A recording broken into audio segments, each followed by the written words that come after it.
Now open Mary, Our Lady of Peace Mausoleum in Flushing, New York. Secure your family's future with 10% down, no taxes, and 0% interest financing for up to 10 years on pre-need crypts and cremation niches starting at just $25 per month. Protect your loved ones with the gift of pre-planning. Visit them today at Mount St. Mary Cemetery. Call 718-353-1560. That's 718-353-1560 or go to ccbklyn.org to learn more. That's ccbklyn.org.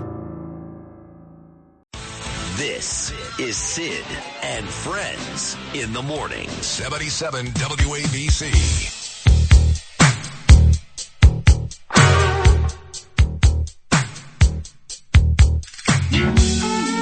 So Thursday, I'm not going to be here for Rosh Hashanah, the Jewish New Year. You'll have somebody great here, John Curtis, somebody. So O'Reilly's usually on Thursday, so he's coming on now. Don't forget, of course, we also leave for Israel on Saturday. So we're here tomorrow, no show Thursday for us.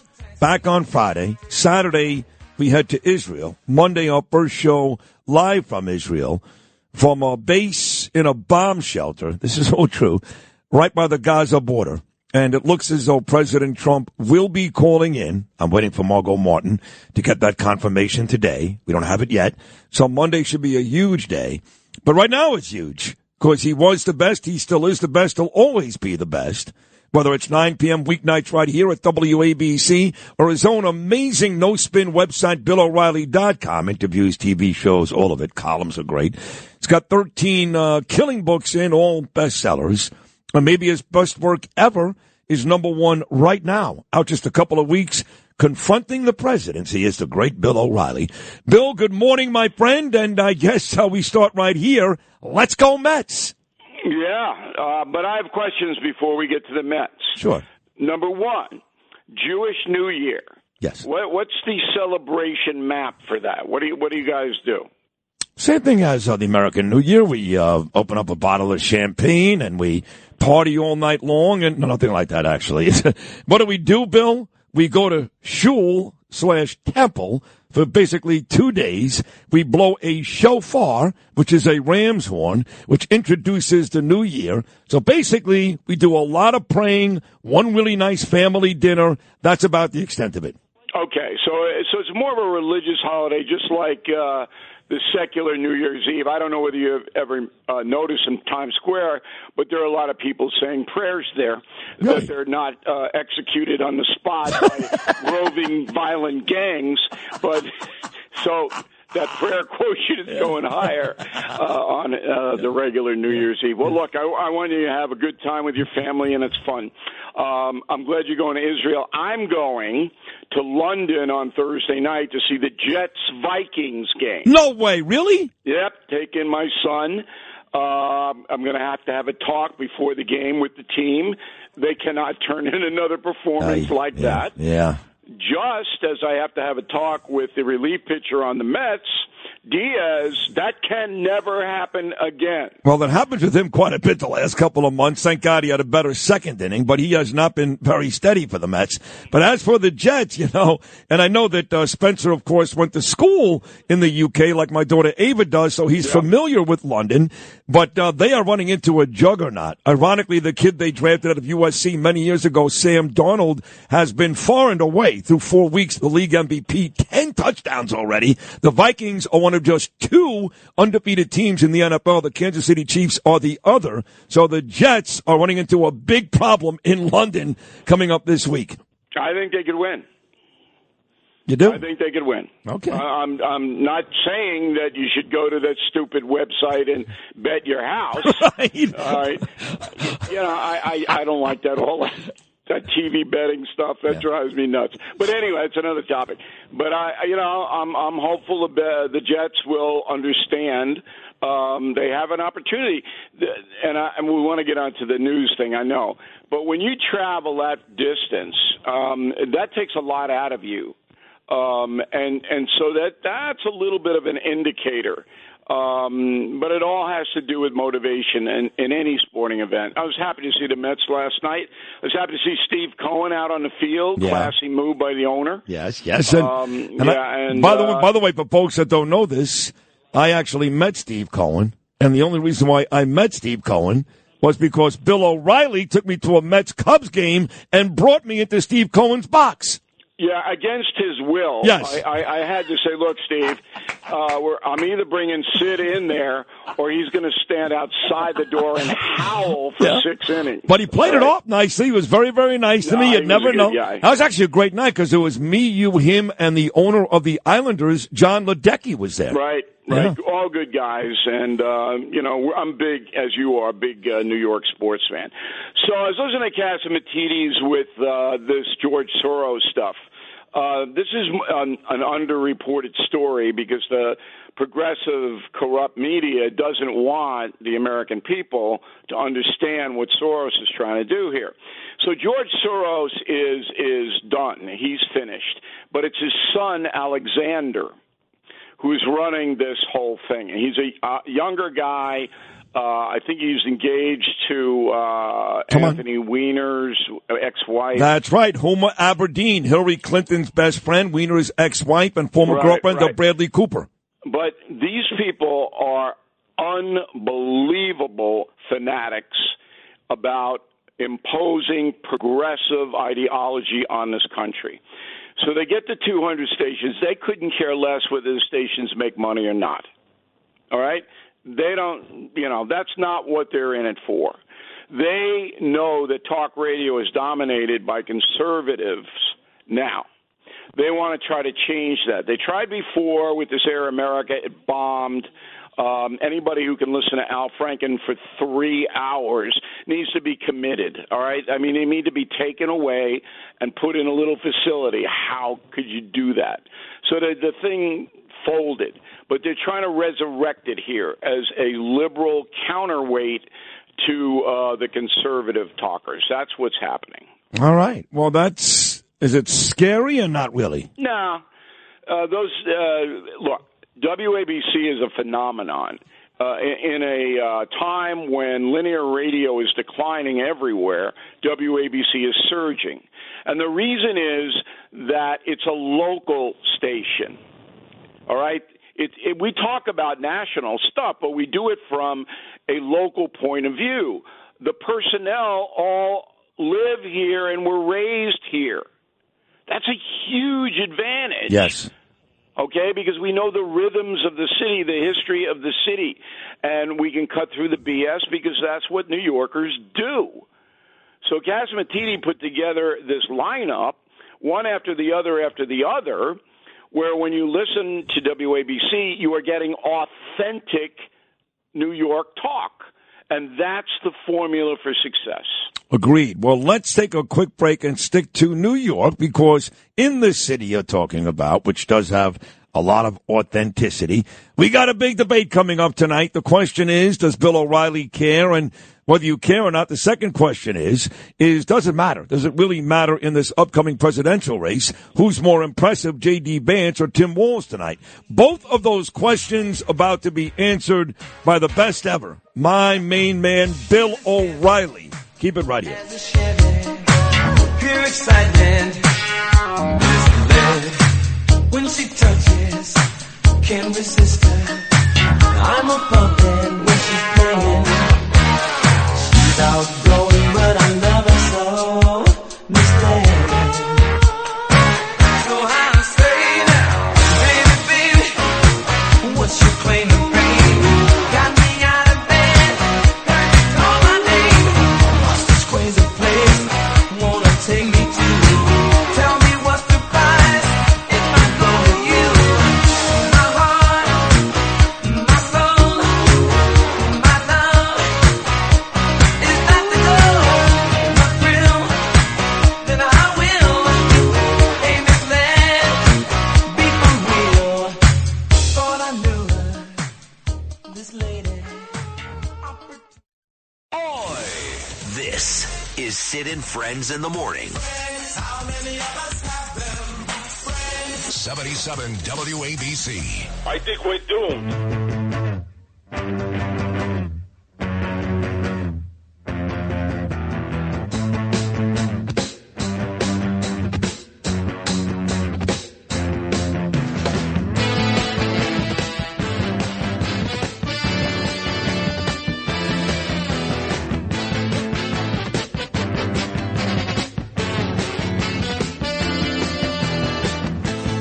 waiting for the O'Reilly loves Chicago. You know that, right? He loves them. He's seen them probably 100 times. Great Bill O'Reilly.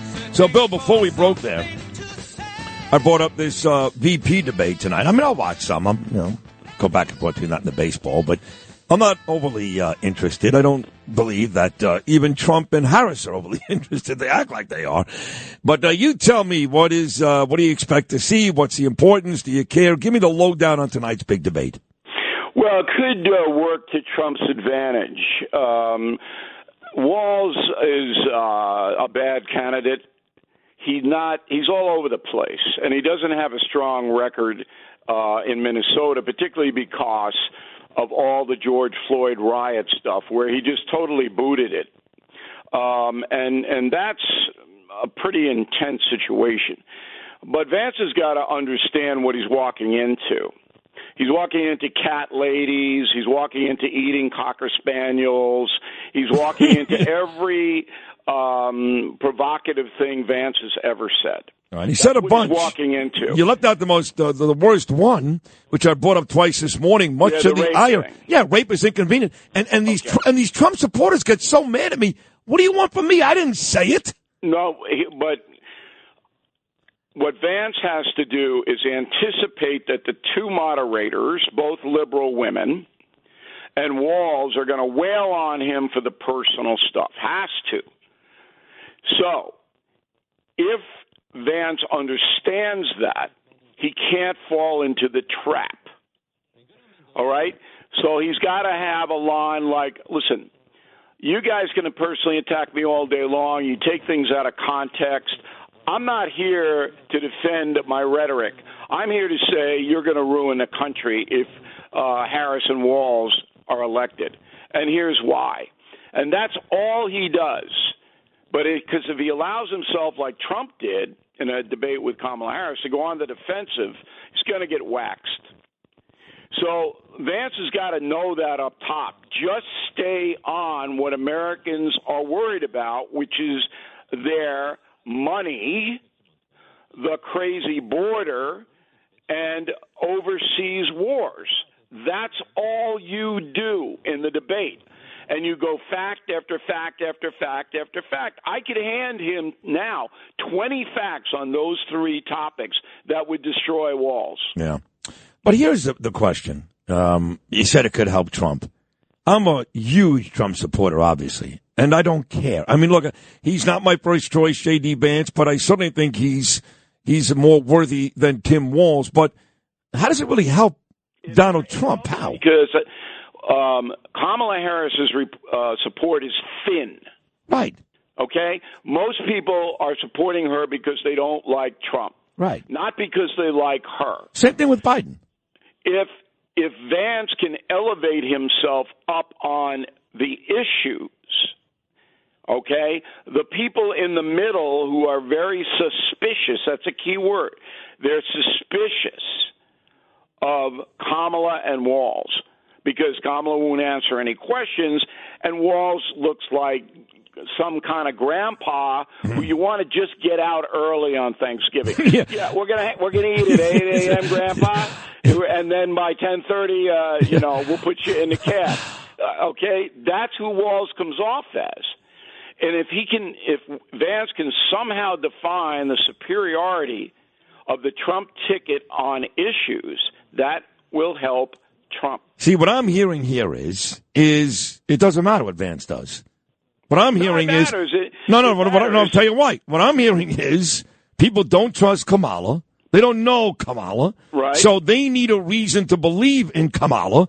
And that's Tim Walz. Why are we talking about J.D. Vance? People already love Trump. If they're out there going, what is this lady offering? Then it's Walz who needs to have a big debate tonight to say, oh, okay, at least the guy standing next to her knows what the hell he's talking about.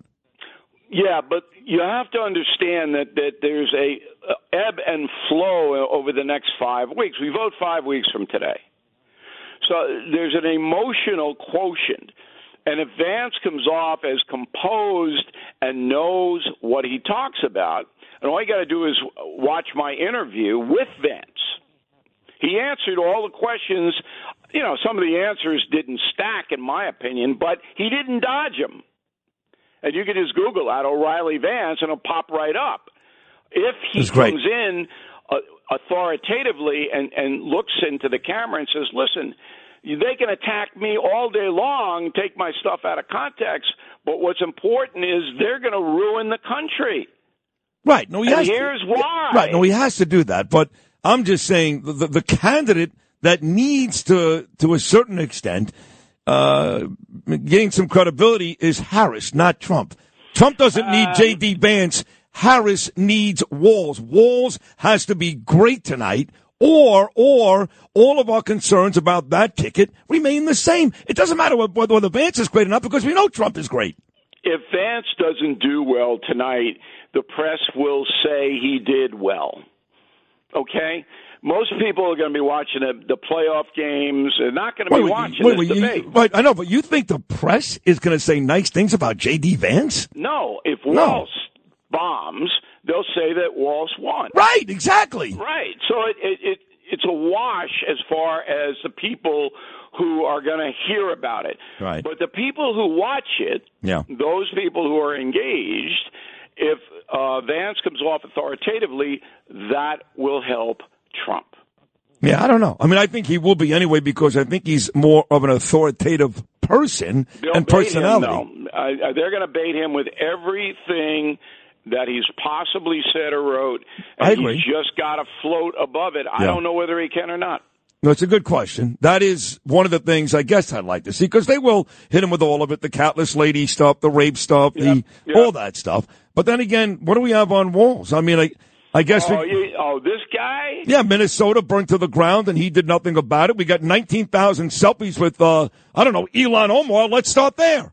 Well, you look, Minnesota is as progressive as it gets. You just heard McLaughlin on your show say that Minnesota might vote for Trump. They might. He can win that, yes. Their governor is the VP. I know. What a mess this is. And to make it even worse, we may win Minnesota, and you're going to London to watch Minnesota. Yeah, and I like Darnold, by the way, the quarterback. That guy hung in tough. Yep. And I'm glad for his success. But I believe Jet Green. Way back to Joe Namath. I was going to say, a very good friend of mine. You and Namath actually used to buy pantyhose together, didn't you, Bill? No, that was not true. But I did use the shaving thing with Farrah Fawcett. Oh, Brute. If you remember? Yes, Brute by Fabergé. As soon as Joe lathered up, I said, I'm getting that. Is he going to London, Joe? No. Okay. Joe's. I think Joe's relaxing now. Yeah, he's down in Jupiter playing golf, but you just saw him a couple of weeks ago. Yeah, I did. He's such a good guy, and he does such good work in his charitable foundation for the brain injuries. And now every week we're coming out with another football player having this kind of dementia stuff. Yeah, it's very, very, very necessary. Including my friend Bernie Kosar. So give me, before we wrap up this great conversation, it's been great again, everything from the Mets to the Jets to London to tonight's debate to Trump to Harris. Give me the latest. Last week you were on, and it took about 8 days, maybe less, for confronting the presidents to be number one. I have to imagine it's still number one. It'll be number 2 on Sunday. Hillary's book, the New York Times put. Now, I don't have Hillary's sales numbers, but I do have my sale numbers, and we're well over 100,000 copies sold. Yeah, but your book is factual and brilliant. I'm going to give you credit here. Brilliant. Thank you. And her book is fiction. No, it's about her. I don't know about fiction, but it's told from a point of view. Hillary Clinton is a very interesting woman and I interviewed her. Yeah. Okay? She had to come in. Yeah. But she sees herself as a victim. Of course she does. And right. That's what the book is. Yes. But there are a lot of women, and I'm generalizing now, who see themselves as victims, and some of them have been victimized. You have to be honest about this. Of course. But that's her constituency. But confronting is a book for all Americans. I mean, there's no ideology in the book at all, other than at the end when I say that I write an essay on Biden and Trump. Yes. And I say Biden's the second worst president ever because he created the problems. Hoover and the other bad presidents, Jimmy Carter's 100 years old today. Yep. All right. They just couldn't do it. They were befuddled. All right. They couldn't solve the problems. But Biden created them. Yes, he did. Yes, he did. And that's a big question for Vance. He should just turn and say, no one on the Harris-Walz ticket has ever explained why you did this insane thing at the border. Why did you do it? Right, start right there. So Start there. Will you be doing anything live tonight during this debate? I'll be chirping and tweeting and juggling. Nice. All throughout that whole, and then I think I'm coming on WABC, but they have so many people on it, might be 4 a.m. I know, they've got 7 people. I'll be with Morano, who's ever on at 4. I don't even know. But I'll be on WABC tonight with Rita, and then I'll be tweeting and chirping and doing everything that everybody does. And you'll be on WABC next week with me, even though I'm going to be next Thursday in Jerusalem. That is going to be a great show. Stay safe over there because, man, it is intense, I know. as everybody knows. So don't be the usual Sid. Right. Okay? You mean the usual Sid is in the gym. He's in the tanning salon. No, you be just a little caution. A little caution. I'm not going to, so I shouldn't, like I do in New York City, which I do this, Bill. I walk down the streets of New York City with a T-shirt that reads F, but the actual fornication word, F Hamas. I probably shouldn't wear that in Jerusalem, right? Is that what you're saying? No. That wouldn't. You can go F the Milwaukee Brewers. Right. No one's going to care. Right. No one's going to care. Right. But leave Hamas out of it. We'll be watching and listening to you later on tonight, Bill. What a magnificent segment. And I look forward to speaking to you from Israel next week. Great job. I love you, Bill O'Reilly. Keep kicking ass. Stay safe, Sid. Thank you, buddy. That's the great Bill O'Reilly. Boy, that was great today, to get him on, because we're not going to be on Thursday. So thank you very much to Bill O'Reilly for hopping on. Janine Pirro here for Colonial Metals Group. Colonial Metals Group helps Americans protect their future with the most trusted store of wealth in human history. Physical gold and silver. If you're retiring or retired, go to colonialmetalsgroup.com/Pirro for your free Janine Pirro Colonial Metals Group Retirement Protection Kit, or call 800-965-8004. 800-965-8004 now to receive a free home safe and up to $7,500 in free silver.